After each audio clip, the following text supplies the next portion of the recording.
Hello everyone, welcome to Indian Economy by Aman Soni. In today's news hour, we would be discussing the important articles related to economy from the Hindu newspaper. In page 1, the foreign minister has talked about the ongoing discussions to revive rupee Russian ruble trade. In the previous news hours, we have discussed that because of Russia being removed from the SWIFT payment system, the Russian banks are being removed partially. There arises a problem for Indian importers and exporters because how do we make payments for the goods that we import from Russia, and how do we take payments for the goods that we export to Russia? There has been a payment crisis. So there has been various discussions, and the government is now trying a possibility to find directly we can have a rupee and Russian ruble trade. This is ongoing news. So once the discussions are final and it comes in the news, we'll be discussing more about it.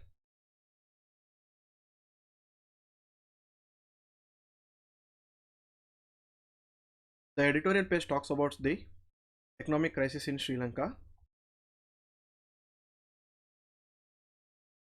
Sri Lanka is facing a high economic crisis, and there have been people standing in front of petrol stations. The prices of essential commodities are increasing. There is trade imbalance, and all this happened because of during the COVID pandemic, the tourism sector of Sri Lanka got affected, the tea estates got affected, and all the remittances which Sri Lankans used to get from the West Asian countries, and all the workers who used to work from Sri Lanka in the West Asian countries, they came back, and the remittances also reduced. And because of various policy decisions of the Sri Lankan government, finally it led to the economic crisis in Sri Lanka, because of which Sri Lanka was not able to import essential goods, and it is facing tremendous high inflation. At this juncture, various countries like China and India have given loan to Sri Lanka. China is in talks to give almost $2.5 billion of loan. Previously, it had given $2.4 billion of loan to Sri Lanka.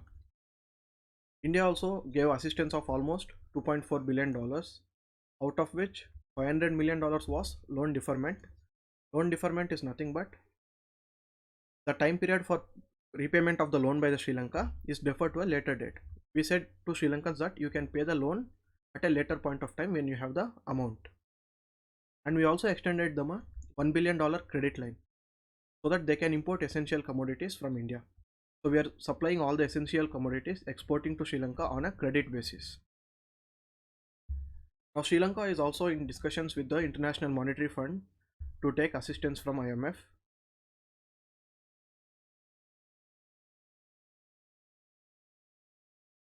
The editorial finally says that whatever the assistance that is being given and whatever the restrictions that IMF imposes for restructuring the economy, it should not come in the way of the political consideration and the electoral calculations that the Sri Lankan government would take, because they have to mainly focus on the structuring of the economy and not get affected by the political consideration and vote bank politics. The article also talks about how this is the right time for India and Sri Lanka to develop the ties, because in history we have had the Tamil issue and the refugee crisis that India suffered during the 1983 anti-Tamilian protests and the LTTA protests during the Sri Lankan, and how it impacted India. So now the article says that this crisis should be an opportunity for us to use so that we can solve the crisis issue, and this crisis should be used as an opportunity to increase the development in the areas which are majorly Tamil populated, that is the northern and eastern provinces of Sri Lanka.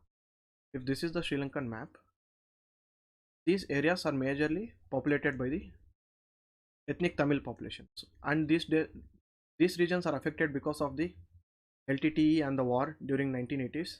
So now is the right time, because they are going for economic restructuring. We should focus on the economic development so that India doesn't face any refugee crisis again, because in the last week there have been illegal refugees coming to India from Sri Lanka because of the high inflation and economic cost there. And this opportunity should also be used to solve the dispute issue in the Palk Bay, the region between the Sri Lanka and India. We always have the dispute of fishermen getting caught by the Sri Lankan Navy, or Sri Lankan fishermen coming into the Indian waters and fishing. So we have to solve a the fishing dispute also at the same time.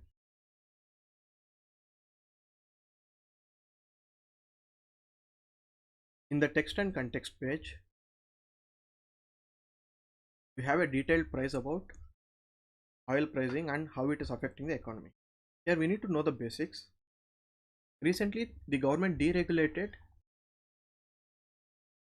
the oil pricing mechanism. Now the prices of petrol and diesel are market regulated. That means the oil marketing companies are free to fix the petrol prices based on the crude oil prices. So how would the oil marketing companies fix the price? They are supposed to follow the cost of 15-day average crude oil prices, and they'll put a margin on that, and the excise duties and custom duties of the government would be added, so that the retailers commission would be added, and finally that would lead to the retail consumer petrol and diesel price. So whatever is the crude oil prices for India in the global market, the average price of the last 15 days moving average price is the cost for the oil marketing companies. For example, if the price of petrol and diesel have to be determined by oil marketing companies on March 16th, they will consider the price from March 1st to March 15th.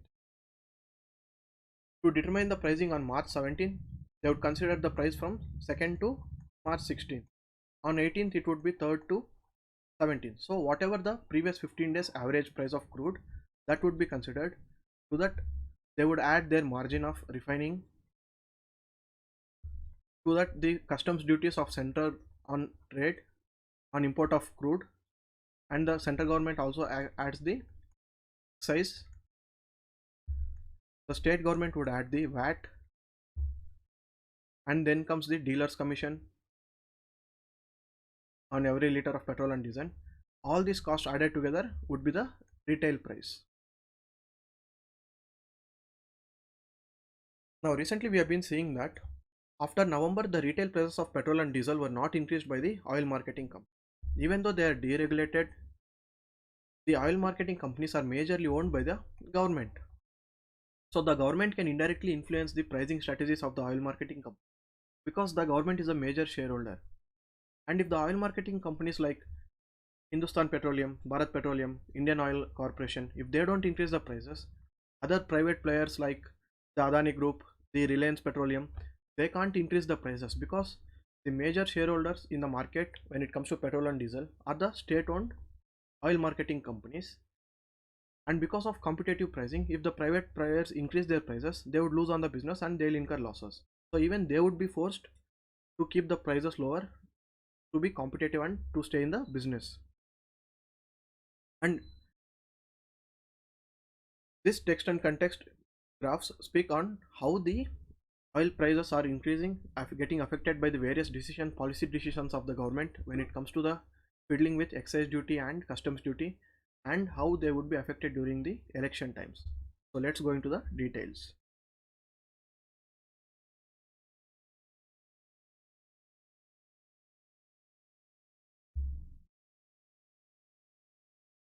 This graph here, it shows the trend between the retail prices and crude oil prices. The red line here shows the crude oil prices. So technically, because the prices are deregulated, whenever the prices in the crude oil market reduce in the global level, the retail prices should also technically decrease, because the cost for the oil marketing companies is also reducing. But whenever the prices were reduced during the COVID pandemic, the crude oil prices fell to a low. You can see here in Jan 2016 before the COVID, and during Jan 2020 because of the COVID, the crude oil prices fell. But even then, we can see the retail prices, they remained high. At this time, what happened? Even though the crude oil prices fell, the government increased its share of excise duty and customs duty, so that the retail price would be almost the same. The government thought at this time it can make revenue, it can generate additional revenue, taking advantage of the falling crude oil prices. The government would justify this by saying that when the prices increase too high, it would reduce its share of customs and excise duty, so that the impact on the end consumer would be less. Like just before few months, we saw how government reduced the excise duty by almost 5 rupees and the customs duty was also reduced. So the government is saying that whenever the prices of crude oil go too high, we would reduce our excise and custom duty by a lower margin and the retail impact would be lower. So even when the crude oil prices are going low, this is the time for us to make revenue and so that we can generate some cash. This is the stand of the government. But here we can clearly see that even though the crude oil prices went low, the retail prices almost remained the same because the government was fiddling with the excise and custom duty.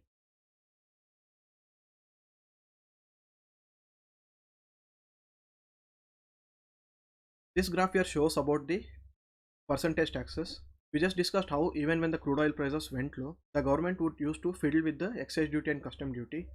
That is, they would increase the excise and custom duty when the crude oil prices were low, so that the retail price would remain the same. Here, this price shows the base price and the dealer's commission, which came down when the crude oil prices went low. But here the orange graph shows the center share of taxes. The center share of taxes were increased. The retail price on petrol, the central share of taxes were increased by almost to 45%, so that the end retail price would be the same. And the state share of VAT was more or less the same. The state didn't fiddle much, but you can see how the center's share of excise was increased here.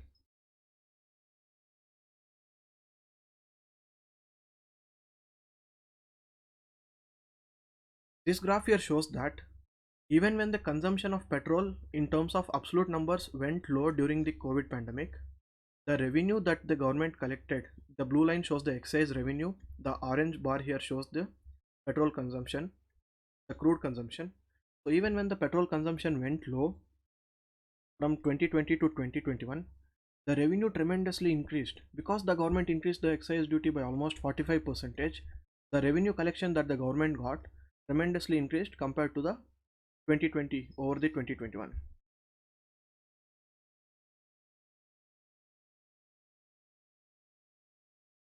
And this graph here shows the cost of affordability of petrol and diesel in India with respect to various other countries. Only Pakistan has been charging more petrol per liter, more rupees per liter compared to India. And we can see all the other countries like South Africa, Brazil, Philippines, and all the countries, there is a tremendous gap between the percentage of daily income spent by a person on per liter of petrol. In India, an average citizen almost spends close to 25% of their daily income on 1 liter of petrol.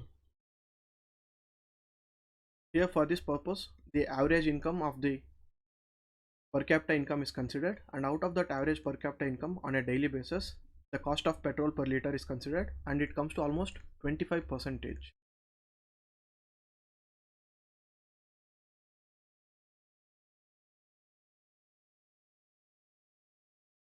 This graph here shows how just before the elections, the prices of petrol and diesel were fiddled with indirectly through the oil marketing companies, and how after the elections the prices of petrol and diesel were increased.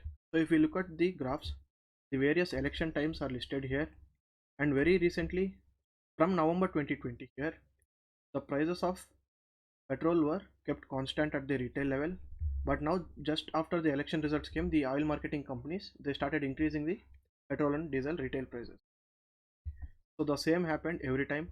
Just after the election, the prices went on a higher graph.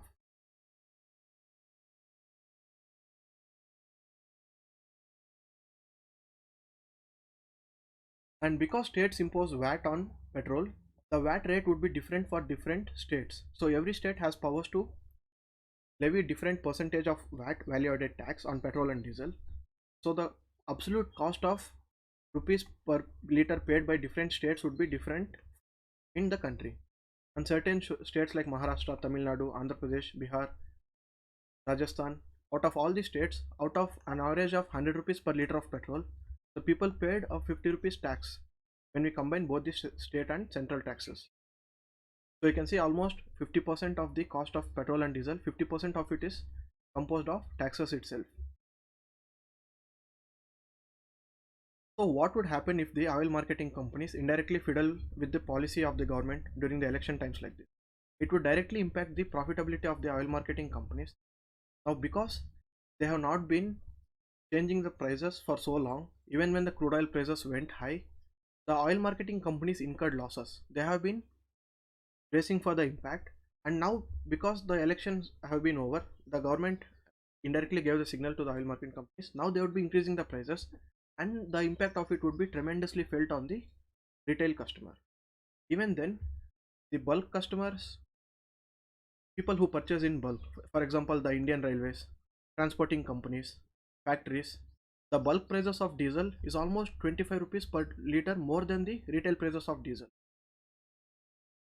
And if the electricity generation cost through the diesel generators and in the factory consumption, Indian railway consumption, if the cost of the bulk diesel is higher compared to the retail prices, that would directly have the impact on the cost of this output, the product whatever these companies produce, that would have a higher cost because of the increased input cost of petrol and diesel.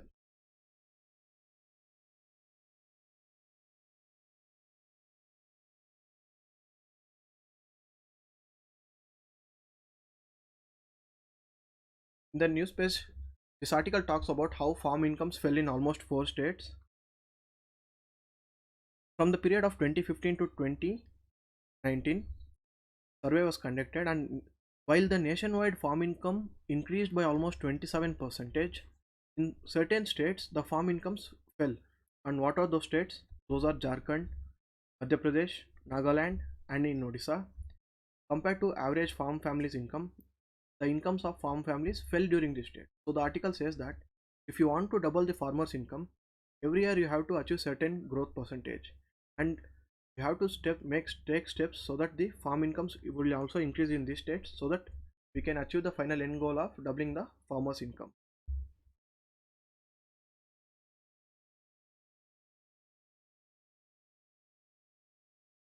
We just discussed about how the oil marketing companies didn't increase the prices and they lost on the revenues because of Russia Ukraine conflict. The global crude oil prices were fluctuating, and the global crude oil prices went from almost $80 per barrel to it had reached almost 130 per barrel, and now it's in the range of 100 to 110, and it is fluctuating. And the oil marketing companies incurred a loss of almost rupees 2000 per barrel. So you can imagine the loss that the oil marketing companies braced in the period of November to February. And now, in order to recover the losses that they incurred, they would be slowly increasing the retail prices of petrol and diesel. What would happen if the crude oil companies incur losses like this? The higher crude oil prices mean that the working capital needs of the oil marketing companies would be increased because the per dollar of crude increased.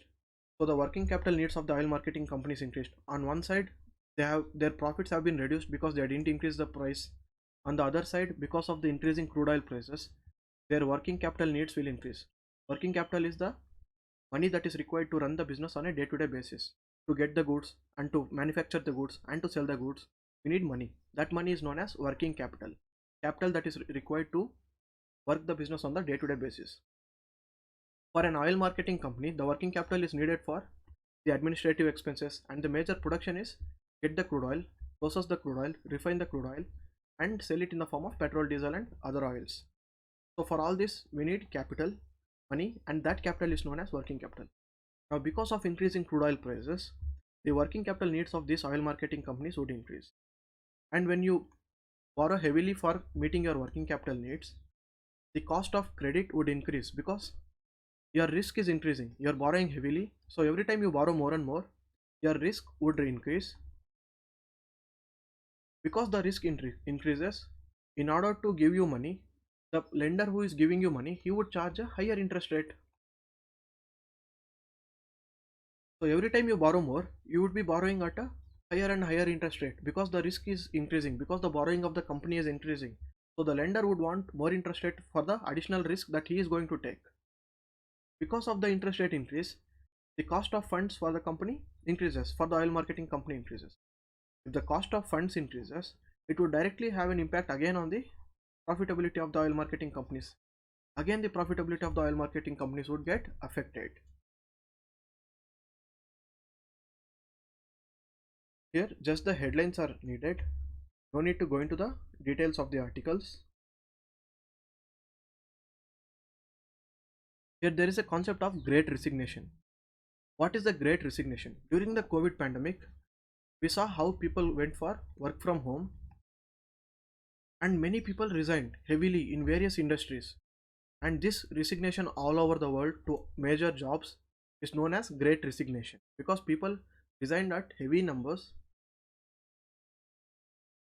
And what were the reasons? People thought, okay, now we are moving for work from home, and all the professionals thought because of the COVID pandemic, people started switching for their passions, those jobs which gave them happiness from the regular corporate jobs. And people thought we could go for freelancing. The gig economy improved. Then people wanted to look for some meaning in life. So because of those aspects, also some people resigned. So and other people thought about the choice of firms that they were working with. They wanted to change the firms and the type of employers that they were working with. So this COVID gave a nudge, gave a push for the people who wanted to quit and do something else in life. This acted as a booster. This gave that additional push for the people to take that decision, and many people resigned during the COVID. This huge process of resignation of people and various sectors of the economy is known as great resignation. These are the articles related to economy today. Thank you so much.